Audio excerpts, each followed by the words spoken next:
Conceptos básicos del aparato reproductor en humanos. El aparato reproductor femenino tiene tanto órganos externos como órganos internos. La parte externa se le denomina la vulva, que está constituida por las siguientes partes. Monte de Venus, que es una prominencia adiposa, protege los genitales y es amortiguador. Allí también nace el vello púbico. El clítoris es un órgano eréctil muy sensible, generando placer y a la vez dolor. Al igual que el pene del hombre, presenta un capuchón y un glande. El meato u orificio urinario es el final de la uretra femenina. Quiere decir con ello que en la mujer están separados el aparato urinario del aparato reproductor, y es precisamente por el meato o orificio urinario donde se evacúa la orina en el momento de la micción. El orificio vaginal es el sitio de entrada de la vagina. En la entrada de este orificio vaginal se encuentra una membrana elástica denominada himen, que se puede perder en las relaciones sexuales. Se puede perder por otras causas o simplemente ya está comprobado que muchas niñas nacen sin esta membrana. Los labios menores protegen la entrada de la vagina, clítoris y de la uretra. Los labios mayores cubren los labios menores, protegen la entrada de la vagina, clítoris y uretra. Hasta ahí la vulva. La parte interna está conformada por la vagina, que es un tubo que se desprende desde el cuello uterino hasta la vulva. Presenta paredes rodeadas de anillos fibromusculares capaces de dilatarse o contraerse. Cumple 3 funciones básicas. La primera, recibir al pene en el coito. La segunda, permitir la evacuación del flujo menstrual. Y la tercera, facilitar la salida del nuevo ser en el parto. De ahí la importancia de estos anillos para dilatarse. En el parto se dilatan hasta 10 centímetros. La vagina. El cuello uterino, su estructura muscular, ayuda a mantener el feto dentro del útero. También se le denomina cervix.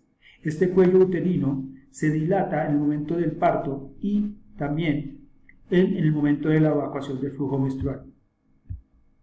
El útero o matriz se aloja en la parte baja del abdomen. Su extremo superior es dilatado y el inferior es estrecho, comunicándose con la vagina. Externamente lo reviste un músculo denominado miometrio. Internamente está tapizado por el endometrio. El endometrio está constituido por unas paredes gruesas y elásticas, tapizada por una mucosa bastante irrigada, quiere decir llena de vasos sanguíneos, que van a proporcionar alimento, sobre todo en los primeros días, cuando se anida el embrión en el útero. Si no hay fecundación, quiere decir que este endometrio se está renovando constantemente y hay flujo menstrual. El útero alberga, protege y alimenta al embrión y al feto durante el embarazo, además interviene en el parto. Los ovarios están localizados a los lados de la pared de la pelvis. El ovario va a producir los óvulos y 2 hormonas, los estrógenos y la progesterona. El folículo que contiene los óvulos va a secretar los estrógenos. Una vez hay la ovulación, este folículo se convierte en cuerpo lúteo que va a secretar la progesterona. Una vez el cuerpo lúteo cumple su función, se convierte en cuerpo albicans o cuerpo blanco. Las trompas uterinas o trompas de falopio se comunican los ovarios con el útero. Dentro de él está tapizado por cilios o pequeños vellos que hace que se movilice o permite que se movilicen el óvulo y los espermatozoides. En la fecundación, es decir, la unión del óvulo con el espermatozoide, se forma el huevo o cigoto, donde se realiza en el tercio externo de la trompa. Una vez se forma el huevo o cigoto, desciende por la trompa de falopio hasta anidarse en el útero. El aparato reproductor masculino, al igual que femenino, tiene tanto órganos externos como el pene y los testículos y órganos internos. El testículo, también denominado dídimo, antes del nacimiento se encuentra en la cavidad abdominal y posteriormente descienden al escroto. En su interior está formado por compartimientos que contienen los túbulos seminíferos y en últimas estos producen los espermatozoides y la testosterona, hormona que da las características sexuales masculinas. El escroto es una bolsa o un saco de piel que protege los testículos. Además, les mantiene la temperatura baja o unos grados más bajos que el resto del cuerpo. La uretra es un conducto que atraviesa el pene y que proviene de la vejiga. Se abre al exterior por el meato urinario. Su función es transportar el semen en la orina. Quiere decir con esto que en el hombre el aparato reproductor y el aparato urinario están unidos. El prepucio es una capa de piel que rodea al pene, cubre y protege al glande y cumple con funciones de sensibilidad, de inmunología y lubricación. En muchas ocasiones este prepucio es retirado en una acción quirúrgica que se llama la circuncisión. El pene es el órgano copulador por excelencia. Este está constituido por una base, por un cuerpo y el glande y cubierto por el prepucio. Internamente tiene dos cuerpos, cuerpo cavernoso y el cuerpo esponjoso. Los cuerpos cavernosos, cuando se llenan de sangre, generan la erección del pene. El cuerpo esponjoso en la uretra. El canal o conducto deferente es un conducto de unos 40 centímetros de longitud. Comienza en la cola del epidídimo. Asciende por la cavidad abdominal, da la vuelta a la vejiga y desciende hasta unirse hasta el conducto de la vesícula seminal. Transporta los espermatozoides. Cuando se corta el conducto deferente, se le llama vasectomía. Quiere decir que en esto que el líquido seminal contiene secreciones de la vesícula seminal, de la próstata y de la glándula vulvouretral o de Cooper. Pero como está cortado, este líquido seminal está carente de espermatozoides. Al final, son dos receptáculos donde se acumula el esperma antes de la eyaculación. Se sitúan por encima de la próstata y posterior a la vejiga. Su secreción es amarillenta que le da el color al semen. Además, secreta un azúcar denominada fructosa que le suministra energía a los espermatozoides. Los canales eyaculadores son dos y resultan de la unión del conducto deferente con el de la vesícula seminal. La próstata es quizás la glándula del aparato reproductor anexa más importante en el hombre. Se sitúa debajo de la vejiga.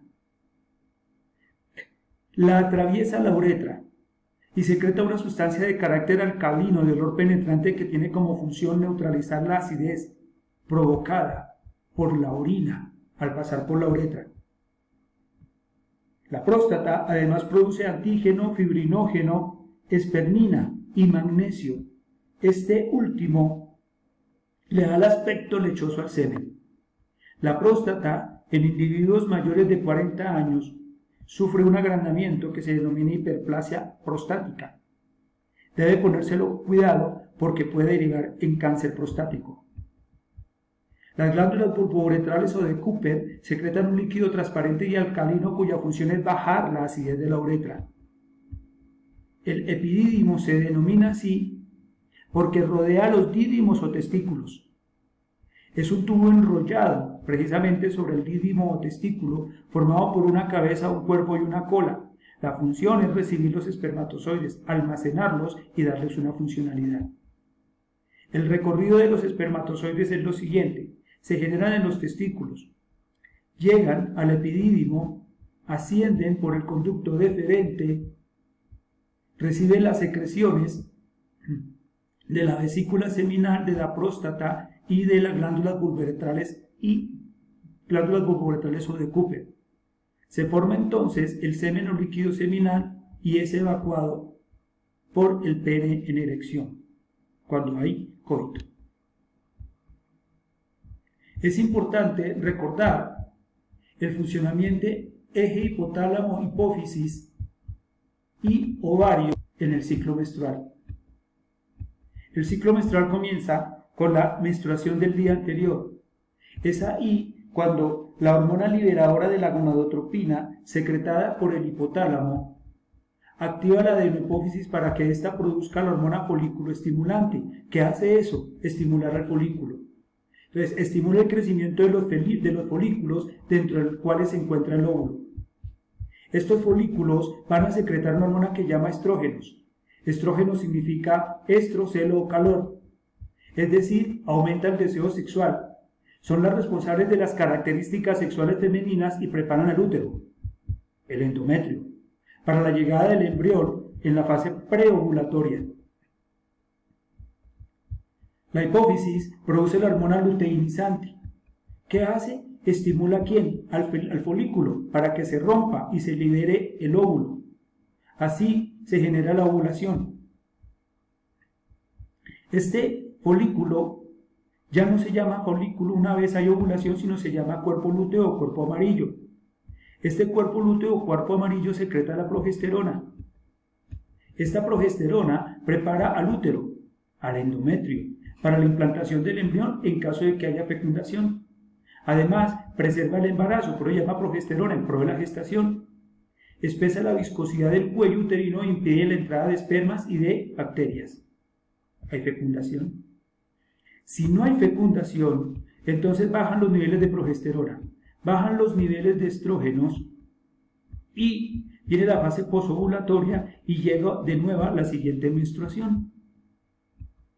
Como los niveles de estrógeno y progesterona están bajos, reactivan de nuevo a la hormona liberadora de la gonadotropina, iniciando un nuevo ciclo menstrual. Finalmente, vamos a hablar de cómo se calculan los días fértiles en el ciclo menstrual. Se le denomina el método del ritmo o del calendario y se calcula de la siguiente forma. Pero antes es preciso decir que no es un método de planificación seguro, que es para mujeres que tienen ciclos menstruales más o menos regulares y para parejas estables. Requiere 3 procesos. El primero, se requiere llevar un registro en el calendario de al menos 12 ciclos menstruales, o sea, llevar el registro durante un año. El segundo, se escoge el ciclo más corto y se le restan 18 días. Ese es el primer día fértil. En este caso, los ciclos cortos fueron de 26 días que fueron en enero y en septiembre. Entonces le restamos 18 días, nos da 8 días, que es el primer día fértil, tengámoslo en cuenta. El tercer paso, se escoge el ciclo más largo y se le restan 11 días. Ese día es el último día fértil. Entonces, los ciclos más largos fueron en abril, en mayo, en junio y en agosto, que fueron de 32 días.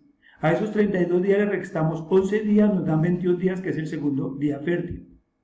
Una mujer registró sus 12 ciclos menstruales, es un ejemplo. Escogió el ciclo más corto, 26 días. Lo mismo hizo con el ciclo más largo, 32 días.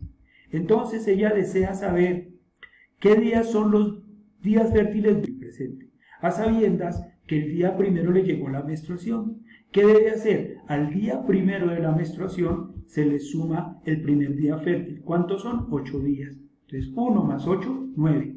Primer día fértil. Luego, al primer día de la menstruación se le suma el segundo día fértil, que son 21 días. 1 más 21, 22. Quiere decir que a esta persona los días fértiles van desde el 9 hasta el 22. Bueno, les agradezco mucho su atención. Nos veremos en otra próxima oportunidad. Que estén muy bien.